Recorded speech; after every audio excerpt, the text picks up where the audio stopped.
Hello, good morning everybody. तो हम लोग जो है आज 3D के आखिरी चैप्टर पर हम लोग काम करने वाले हैं। तो उस चैप्टर का नाम होगा स्फेयर। आज होगा 3D तुम लोग का स्फेयर, इसके बाद तुम लोग का सेम थर्ड स्टार्ट करेंगे। तो स्फेयर में शुरू की बातें बहुत इंपॉर्टेंट होती है और सर्कल से पूरी तरह से कनेक्टेड होता है। सर्कल 2D में होता है, स्फेयर 3D में होता है। तो जैसे सर्कल में एक्स और वाई होता था, स्फेयर में एक्स वाई जेड आएगा। सर्कल और स्फेयर में हम लोग देखेंगे क्या क्या डिफरेंसेस आता है।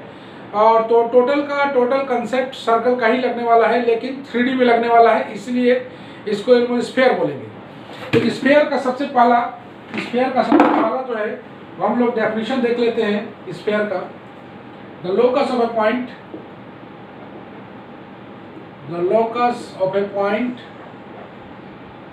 In space. जब भी बात होता है स्फेयर का, स्पेस पर बात होता है, which moves such a way that its distance from a fixed point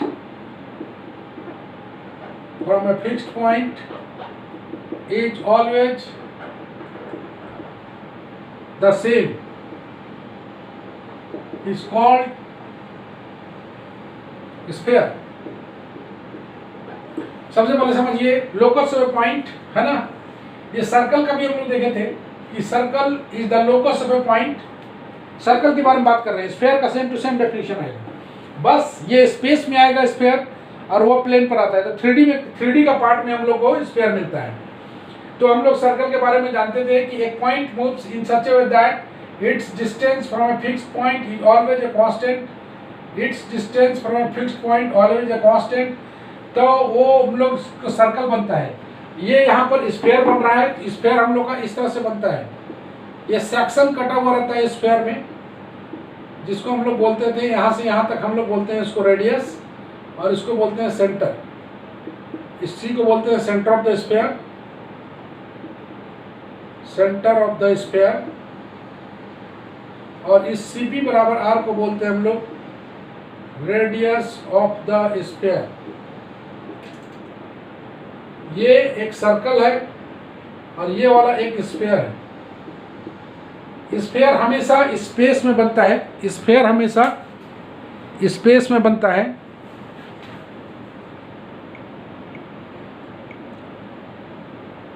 sphere always space में बनता है। तो जहाँ पर CP बराबर R radius of the sphere है, ये सेंटर ऑफ द स्फेयर है। यहाँ पर CP है ना, ये सर्कल है, ये रेडियस है। तो हम लोग बोलते हैं कि locus of A point in space in which move such A way that, वो पॉइंट इस तरह से मूव कर रहा है कि it's distance from the fixed point यहाँ एक फिक्स पॉइंट लिया है, इज ऑलवेज ए कांस्टेंट। कहीं पर भी फिक्स पॉइंट लेंगे उसका डिस्टेंस हमेशा कांस्टेंट मिलेगा।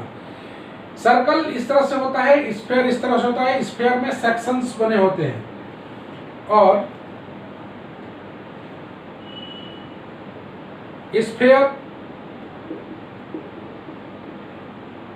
में also may be generated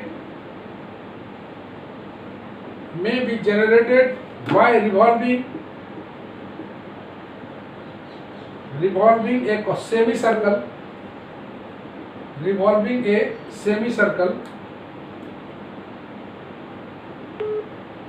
semicircle about its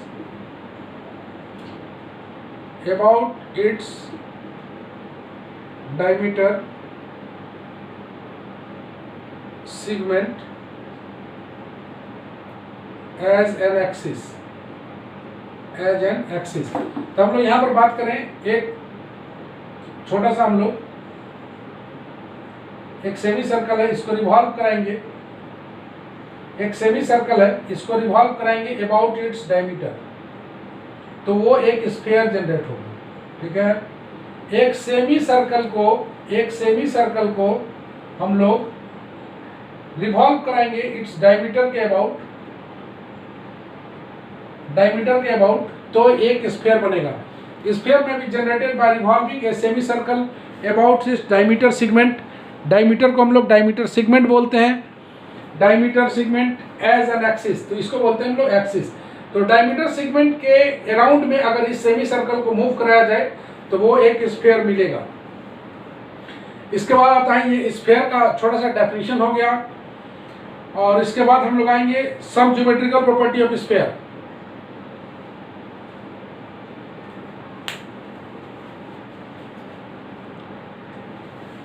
ले लो तो तन्नू। हाँ सर। हो गया? हाँ हो गया। ओके, ये है हम लोग का स्फीयर का first part. Definition always to be remembered, locus of a point in space which moves such a way that its distance from the fixed point is always the same या constant is called sphere. Sphere is the 3D part, circle is the 2D part. Sphere always in space, sphere में हमेशा, sphere में always, sphere में always segments बने हुए रहते हैं, segment बने हुए रहते हैं, सेगमेंट्स का कटिंग रहता है वहाँ पर, और सर्कल एक स्ट्रेट फिगर होता है, एक सर्कल के टाइप का। वो सर्कल 2D में होता है, स्फीयर 3D में होता है। और हम लोग पढ़े कि स्फीयर में B obtain bye revolving a semi circle about its diameter. Sphere को बनाया जा सकता है या जनरेट किया जा सकता है कैसे? एक सर्कल को, एक सेमी सर्कल को अराउंड इट्स डायमीटर सेगमेंट के अराउंड अगर रिवॉल्व कराएं तो एक स्फीयर मिलेगा। बोलो अदिति, अदिति बोलो, स्फीयर कैसे जनरेट होता है? सर स्फीयर जनरेट होता है अगर हम लोग सेमी सर्कल को रिवॉल्व कराते हैं उसका डायमीटर सेगमेंट की तरफ से, मतलब के अबाउट है ना, तो स्फीयर जनरेट होता है। बोलो रितु। Yes sir. बोलो स्फीयर कैसे जनरेट होता है? सर छूट गया मेरा, शुरू में कनेक्ट नहीं हुआ था। बदमाश लड़की। स्फीयर जनरेट होता है एक सेमी सर्कल को उसके डायमीटर सेगमेंट के अराउंड रिवॉल्व कराने से, ठीक है। Now going to proceed a very important part, geometrical property of sphere. Geometrical properties of sphere. Geometrical properties of sphere पहला बोलता है ऑल रेडियस सेगमेंट। यहां पर हम लोग रेडियस को रेडियस सेगमेंट बोलेंगे, डायमीटर को डायमीटर सेगमेंट बोलेंगे, समझते जाना। रेडियस को रेडियस सेगमेंट बोलेंगे, डायमीटर को डायमीटर सेगमेंट बोलेंगे।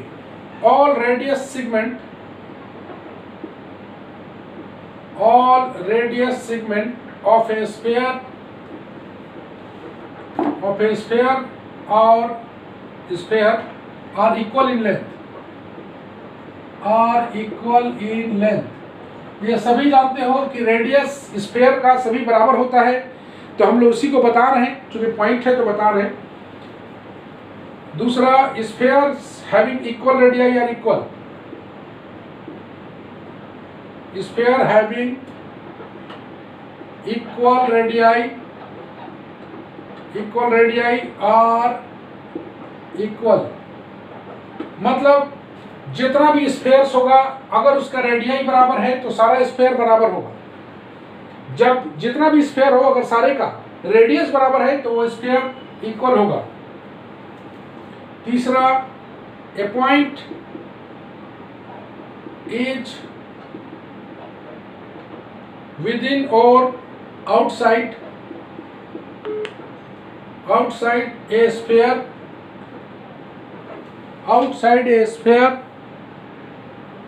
outside a sphere if its distance from the center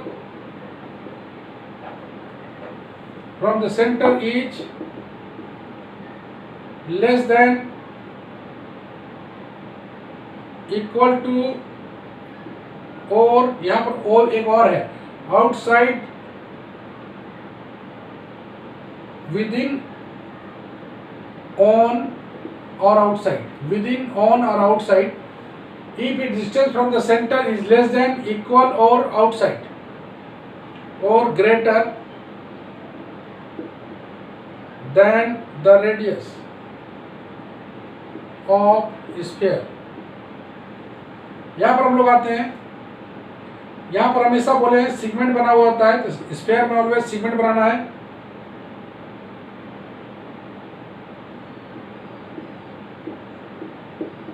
P OP less than radius, ये हो गया इनसाइड,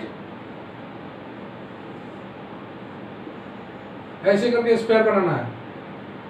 यहाँ पर हो गया P ऑन, OP बराबर रेडियस, ये हो गया ऑन, ये हो गया इनसाइड, और एक तो आ जाएगा आउटसाइड। P बाहर है, यहाँ पर आएगा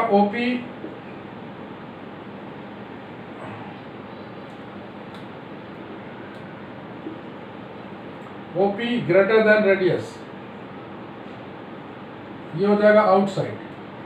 यही बात बोलना चाह रहे हैं, a point is within, a point अगर अंदर में है विद इन हो गया, ऑन हो गया, आउटसाइड हो गया। ए पॉइंट इज विद इन, अंदर हो गया, ऑन हो गया, आउटसाइड बाहर हो गया।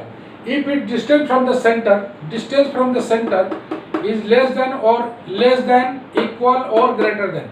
यहाँ पर हो गया लेस देन, ये OP लेस देन रेडियस है, यहाँ OP बराबर रेडियस है, यहाँ पर OP ग्रेटर देन रेडियस है, तो ये पॉइंट P आउटसाइड होगा, ये OP ऑन होगा, और ये P इनसाइड होगा। ये तीन ज्योमेट्रिकल प्रॉपर्टीज है, जो कि छोटा छोटा प्रॉपर्टीज है, बहुत बड़ा प्रॉपर्टी नहीं है। अगला जो सेगमेंट आएगा वो ज़्यादा अच्छा प्रॉपर्टी आएगा, जो कि तुम्हें मेमोरी में रखने लायक है। ये तीनों प्रॉपर्टी तुम्हारे पास ऑलरेडी होल्ड करता है। तन्नो हाँ सर, ले लिए। Very good.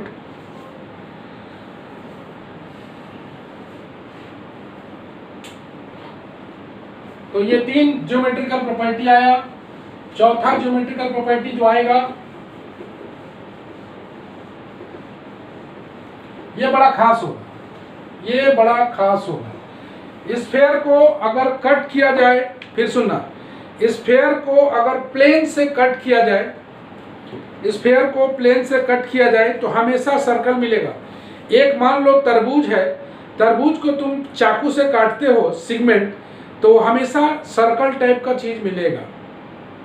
एक अगर गोल चीज को, एक अगर तरबूज को, गोल तरबूज को हम लोग काटते हैं, तरबूज को अगर स्फीयर मानते हैं हम लोग, स्फीयर का मॉडल, और उसे चाकू से काटते हैं तो सेगमेंट मिलते जाता है। तो उसी में हमारा बात बोलना है चौथा नंबर प्रॉपर्टी में, कि स्फीयर को अगर हम लोग कट करें प्लेन के द्वारा, प्लेन मतलब चाकू हो गया, प्लेन के द्वारा, तो हमेशा वो सर्कल का सेगमेंट मिलेगा, हमेशा सर्कल का सेगमेंट मिलेगा। तो हम लोग देखते हैं चौथा नंबर प्रॉपर्टी। एक हम लोग स्फीयर बनाते हैं, ऐसे स्फीयर बन गया। यहां से एक प्लेन के द्वारा हम लोग इसको कट करते हैं, प्लेन के द्वारा कट करते हैं। तो ये जो सेगमेंट मिल रहा है ना, ये सब सर्कल का सेगमेंट मिलेगा, ये सारा सर्कल का सेगमेंट मिलेगा। तो हम लोग बोलते हैं कि if a plane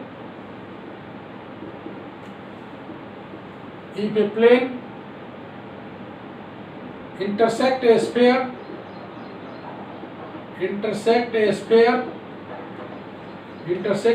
then curve of intersection is a circle. Curve of intersection is a circle, and it is called circle of the sphere. It is called circle of the sphere. यहाँ तुम देख रहे हो, ये एक plane है, ये एक स्फीयर है, ये एक स्फीयर है, ये एक प्लेन है। अगर प्लेन से हम लोग इंटरसेक्ट कराएं एक स्फीयर को, तो ये जो सेगमेंट मिलेगा, ये सारा सर्कल्स का सेगमेंट मिलेगा, और उसे बोलते हैं circle of the sphere. Circle of the sphere. Number 5 point आते हैं हम लोग। दो स्फीयर है,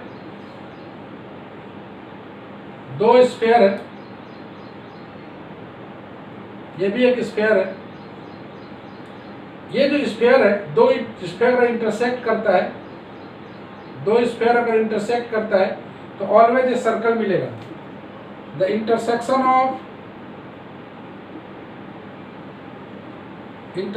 of to spheres, is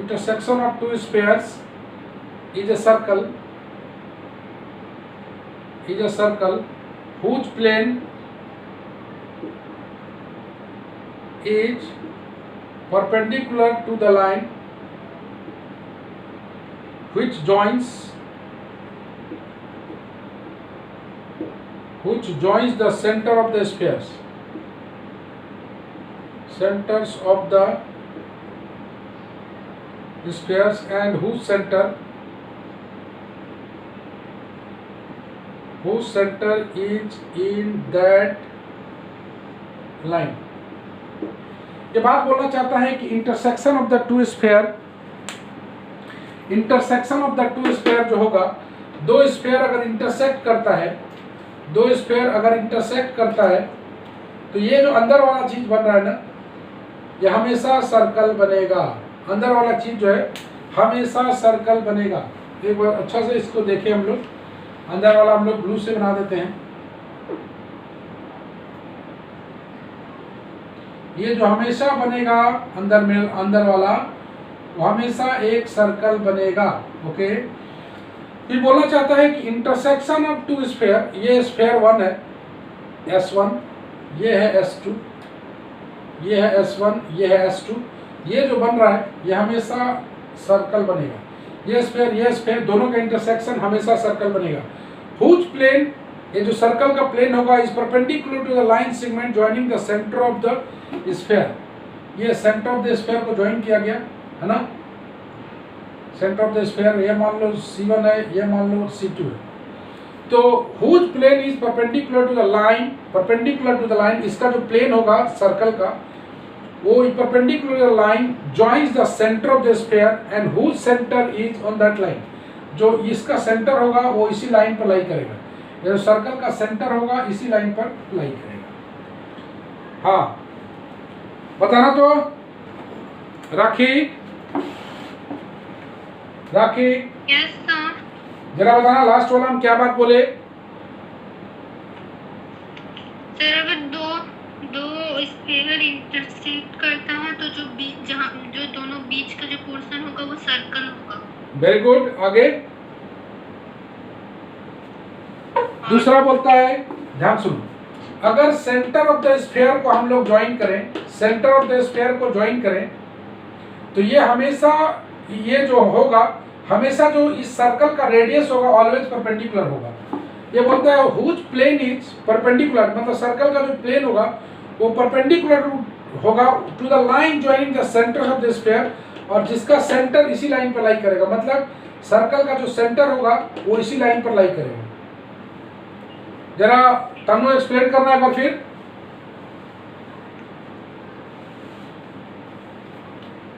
Tanu explain करो। अगर दो इंटरसेक्शन ऑफ दो स्फीयर को करेंगे तो बीच में एक सर्कल बनेगा, और जो दोनों सेंटर को जॉइन करेंगे तो वो जो सेंटर होगा उससे परपेंडिकुलर होगा, और सर्कल का सेंटर इसी लाइन पर लाई करेगा। हाँ, सर्कल का सेंटर इसी लाइन पर। पहला वाला बताओ क्या समझी।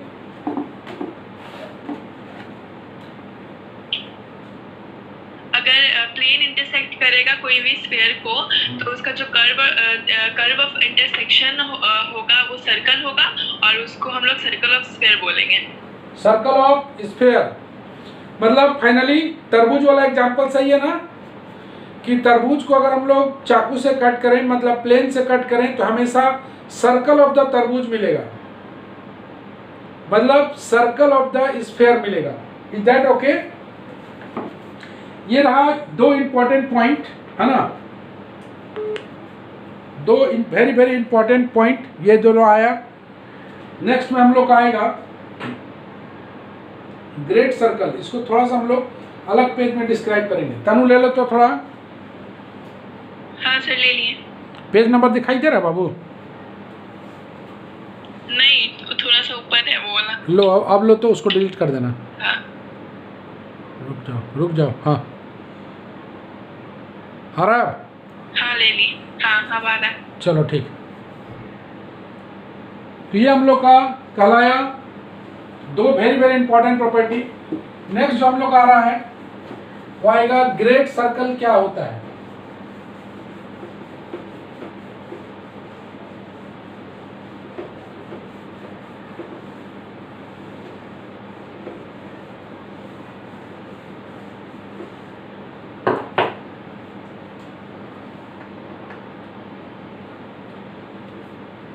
चौथा में आ रहा है great circle.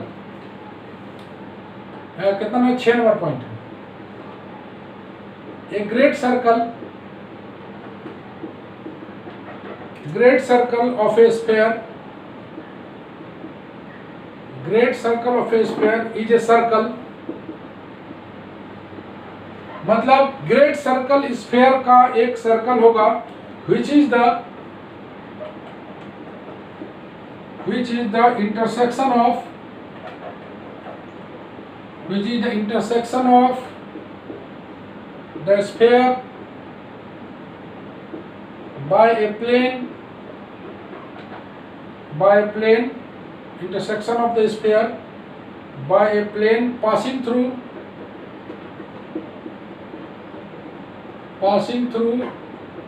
center of the sphere।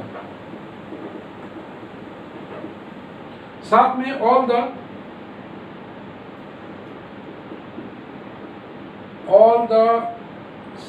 other circles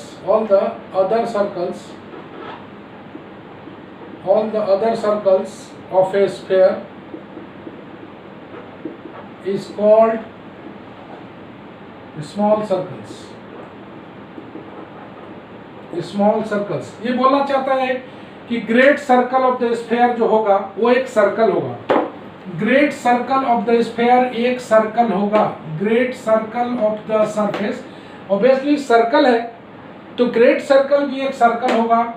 which is the intersection of, वो सर्कल जो होगा which is the intersection of the sphere by plane, which is the intersection of sphere by a plane passing through the center of the sphere। जैसे एक तुम लेते हो, एक sphere लेते हो, स्फीयर को प्लेन से कट कराते हो, स्फीयर को प्लेन से कट कराते हो, है ना,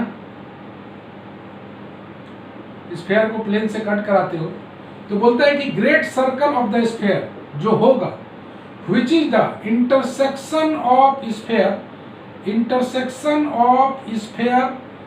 by a plane, जितना पार्ट कट करेगा ना प्लेन, जितना पार्ट में कट करेगा ये प्लेन वो सारा कहलाएगा great circle.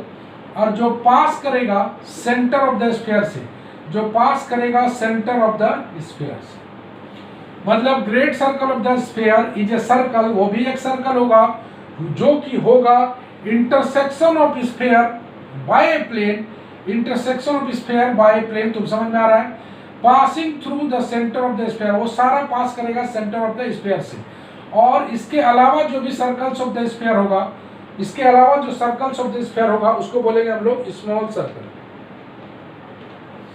Next number 7 point, the axis of the circle,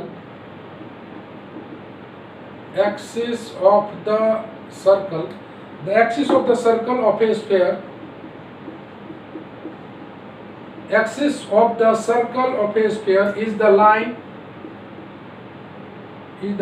perpendicular to the plane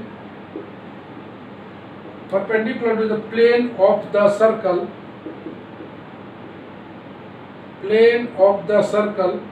at its center, the axis of a diameter, axis is a diameter segment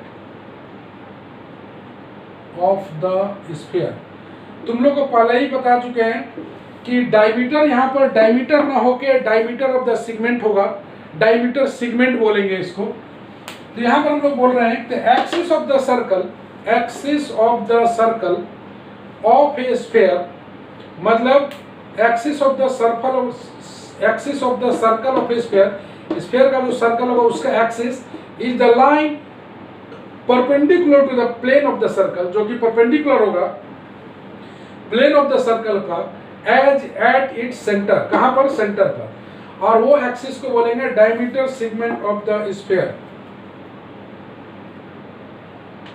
एक छोटा सा हम लोग देख लें लास्ट में 8 नंबर पॉइंट में।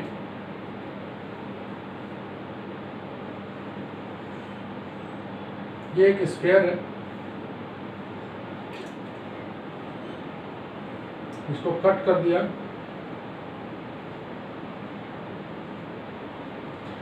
The plane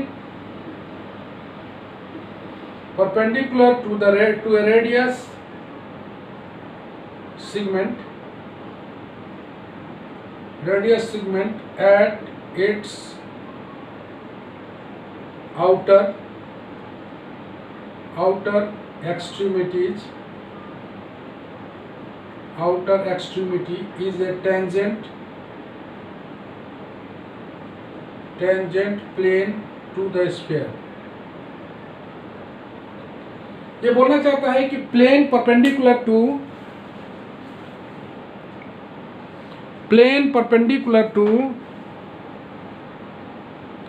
the plane perpendicular to a radius, एक प्लेन परपेंडिकुलर होगा टू द रेडियस सेगमेंट। यहाँ पर हम लोग रेडियस को रेडियस सेगमेंट बोलेंगे, जैसा कि तुम देख रहे होगे यहाँ से परपेंडिकुलर होगा ऐसे, तुम ऐसे भी करके देखे होगे। एक सर्कल है मान लो,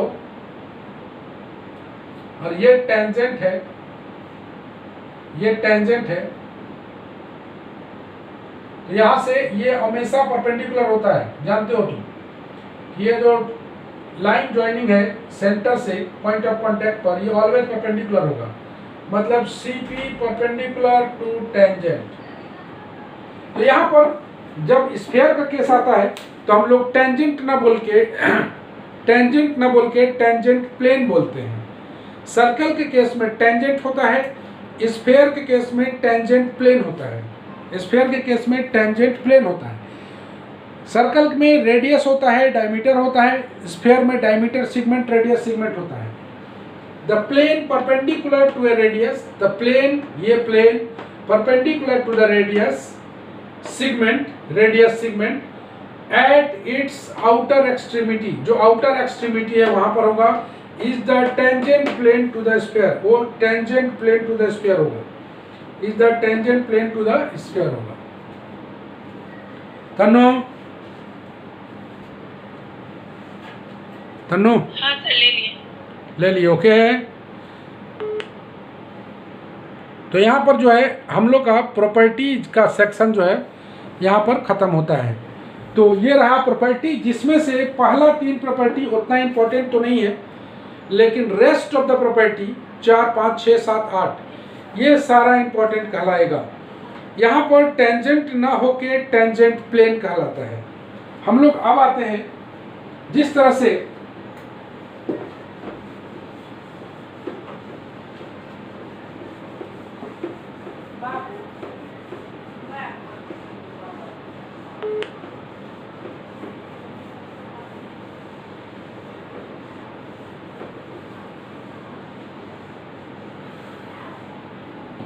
जिस तरह से तुमने देखा था स्टैंडर्ड इक्वेशन ऑफ सर्कल होता था, जनरल इक्वेशन ऑफ सर्कल होता था, तो यहाँ पर भी स्टैंडर्ड इक्वेशन ऑफ स्फीयर होगा, जनरल इक्वेशन ऑफ स्फीयर होगा। स्टैंडर्ड इक्वेशन का रेडियस और सेंटर क्या होगा, जनरल इक्वेशन का रेडियस और सेंटर क्या होगा, इसको हम लोग देखेंगे कंपैरेटिव मेथड से, कंपैरेटिव मेथड से देखेंगे। तो सबसे पहला जो है